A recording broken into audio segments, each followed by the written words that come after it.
Going on? Today we're here to talk about the cool hand grips for the 1911. Wanted to preserve my wood ones.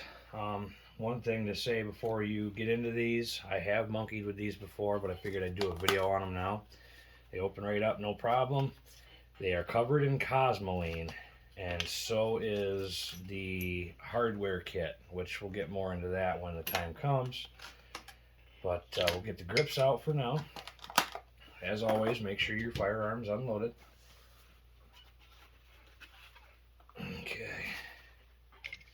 You're going to want to have paper towels nearby to wipe this Cosmoline off of this because it's nasty stuff. I will include a link in the description to the ones that I bought. They've got the really deep recess on them. Okay. Now we're going to go ahead and get inside this hardware kit and get this wrench out. I do know from experience these wrenches show up feeling a little weird in the screws.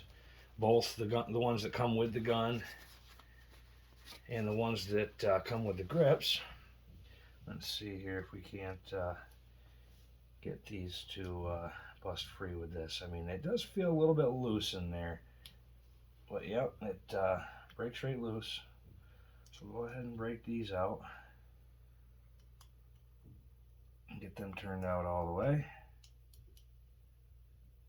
Of course, being a mechanic, I've got more proper tools for this, but not everybody's going to have that stuff, so I figured I'd kind of just bare bones it the way that you'd be getting them out of the box, you know, in case you didn't have any of that extracurricular material. Go ahead and thread this the rest of the way out. Okay, get them both out, and then this should just literally pop off, which it might be a little froze on there from spending a lot of time on there. Okay, and the biggest thing, like I said, you just want to make sure your firearm's unloaded, which prior to the video, I checked the chamber. There's nothing in the chamber. I do have rounds in the magazine, but the only reason I'm leaving the magazine in there is to hold these bushings in. Some models, they come out when the magazine's out. It ends up making it worse to play with, but you can see a little bit of age there. Keep in mind, I bought this gun slightly used, and by slightly used, the feed ramp was barely even polished by ball ammo, so this thing's still new. We got to take her out and do some more shooting, so we're going to match up this one, which is going to be on this side. They look like they're the right size. Now we're going to go ahead and slide these over like such. Now, something to take into account, especially with this little hardware kit, now we're going to talk about this. You're going to notice there's 4 little rubber O-rings in that pile. Those are going to act as washers underneath these screws, so I will show you the methodology of putting this all together right now. You're going to take one of your new screws. You can use your old ones if you like, but I prefer to use the new ones. Give it a little bit better of a look. You're going to take and put your O-ring down on that. You're just going to go ahead and start screwing them in. Just like such. Get them in there a couple threads by hand. Grab your next screw and your next rubber washer. Keep in mind, if you want to keep your factory grips and get these small rubber O-rings to help keep the grips from loosening up, you can do that too, because that is another problem that a lot of people run into with their factory 1911s out the door, is that the grips tend to go loose. So that is something to think about as well. So this is going to kind of act like a lock washer, even though it's a piece of rubber. So we want to get these down in there decently snug. You know, if you're a mechanic, you're going to be able to feel a lot easier than somebody that isn't. Gunsmith, same thing. If you're used to working with metal all the time, you don't want to over tighten stuff. So usually when I get them down to where I want them, I get the long end here for leverage. I usually just give it a one hand. I just twist it until it gets snug for the one hand.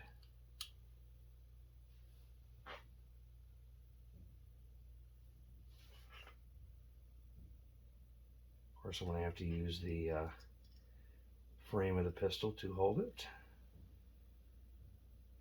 And just like that. Just like that. The driver's side's done. Misses the safety. Perfect. So I am happy with that. Now we'll go ahead, flip it over and complete the other side. So same thing, other side. Go ahead and bust these loose. They're going to have a little bit of beans on them unless you've been out shooting it and they're already wiggling themselves loose, which is kind of convenient if you ask me.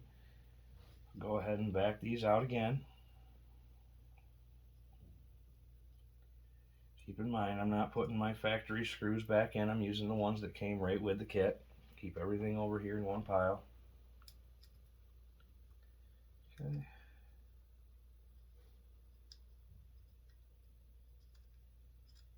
Alright. There we go. Now we're going to pop this off just like we did the other side. Not bad. You can see a little bit of gun oil kind of worked its way underneath there from actuating, but these are really pretty grips. Anybody that has a Smith & Wesson E-Series, like, they know they got the prettiest damn grips. But the problem is, you go out in the woods and you get these all beat up. It's just, you don't want to do that. Not only that, but I like the rigidity and the texture of this. I will be certainly specific to let you know in the description with the link what texture pattern this is.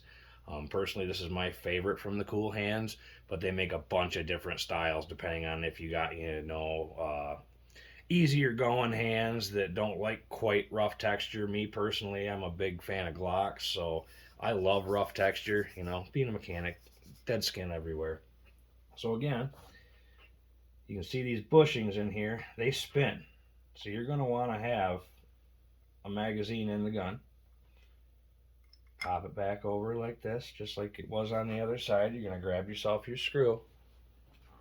And again, you're going to get yourself a rubber washer and roll it down on there. Just thread it in a couple turns by hand and finish it off with the Allen wrench. Oh, I feel like I'm off to a bad start already here. I should have gotten the Torx bits out and actually figured out what size Torx that is. Worst comes to worst, I'll just put it in the description below so you guys can have something to refer to. If you got your own toolkit, you don't want to use this. This doesn't even feel like it's 100% the right size to me anyway. But, of course, I'm not too worried about it here because you don't over tighten this stuff. That's just not what you do. You want to be very delicate on it. You always want to make sure that they're going to seat properly to the surface too. So once you get them in with the long side, again, here we go. I'll go from this angle. Get it to lock in there. Of course, these aren't the most user-friendly wrenches to work with, are they? Okay, just like such. I'm going to continue to tighten. Oh man, this thing is still covered in cosmoline. It's like my only complaint with this stuff is that it comes covered in cosmoline, but if you know anything about it, it's the same stuff that comes on brake rotors when you do a brake job. They have to put it in there or else by nature uncoated metal just flash rusts. It's kind of like leaving your gun too long in a drawer and you pull it out and you wonder why these certain spots on there are rusted. Well, that's what that is. That's natural moisture in the air. That's Mother Nature for you. So get these snugged up the rest of the way. And I can just tell it's been irritating people that I've got a magazine with live rounds in there. So I'll go ahead and pull it out. And as you see, the safety doesn't go up all the way. That's one thing about a 1911. It won't go up all the way if it's chambered. But just to show you, nothing in the chamber. Good to go. So now, you got yourself this nice new deluxe look that almost, turned the whole thing around. But, this thing's only going to go out in the woods with me for, defense against probably a bear, because this is like the only caliber firearm that I have that's actually going to take down a bear. So it is what it is. These grips were pretty cheap. I think they were the $18.99 or the $19.99 ones. I can't remember to be sure. It's been a couple weeks since I ordered them. I've been kind of just hesitating and getting around to putting them on. Had a whole lot going on these last couple weeks, so yeah. I do like that recess right there. I've never had a set with the full-on deep recess to reach the magazine release, and that's definitely very handy. So I don't know what you guys think, but I like them. I like them a lot. These are blue and black. They do have a whole bunch of color schemes. They've actually got one in a different texture that is patriotic. It is also on Amazon, but it doesn't have the prime shipping. I'm not sure why. I was contemplating picking those up because obviously America. As you can see, this is just a Smith & Wesson E-Series, stainless with factory sights. Everything's factory on it. The only things that I've done is bought Wilson Combat product number 47D magazines. And yeah, that's basically it. I really don't take this one out very often unless I really feel the need to. Number one, because it makes my pants fall down. Number two, because, I mean, the Glock's got the capacity on it, so if I ever really truly need something that's going to have to be there, I personally trust the Glock more. I know I'm going to catch a lot of flack for that, but as for a convenience situation, these I usually carry 4 o'clock on the outer waistband. I've never carried one of these appendix. I can't keep my damn pants up, but I use the Tier 1 concealed carry holster for the appendix for the Glock. While we're right here, I could probably actually grab that real quick just to show you guys what I use for a holster.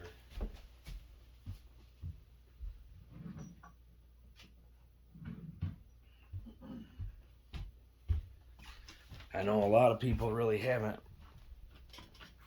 seen these before. They are a big deal. This is 1791 gun leather. This is your double mag pouch, and this is your outer waistband leather holster for your 1911.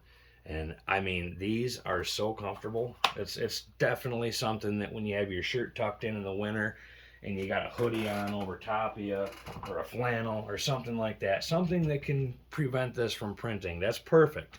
You know, midsummer conditions, I prefer to carry my 19X or Gen 5 19. Just because it's easier to keep hidden when you're wearing shorts and stuff like that. So yeah, as you can see here, I'll show you the shine off of it. You see that shine coming off the packaging? That's that Cosmoline. So this stuff is just everywhere. But I haven't had a chance to go out and shoot with these ones on yet, so I'll have to go do that at some point. I really, really like this texture. Personally, one of the reasons I went and bought the Smith & Wesson is because it's got a steel frame. A lot of them have aluminum frames. I'm not a big fan of aluminum. It's got really nice checkering here, really nice checkering here. Like, there's just a lot of good things about this platform, and I'm glad I picked it up. I saw it on the shelf used, sitting next to a bunch of Kimbers, and I said, you know what? That right there is going to be my next pull the trigger moment. So that's what it ended up being. So if anybody has any questions, concerns, jump into the comments below. Again, I'll leave the link in the description, and I will leave the size of the wrench that you may need. Say if yours doesn't come with it, I'll leave everything that you need to know down in the description below. As always, subscribe and light me up in them comments. I sure as hell deserve it.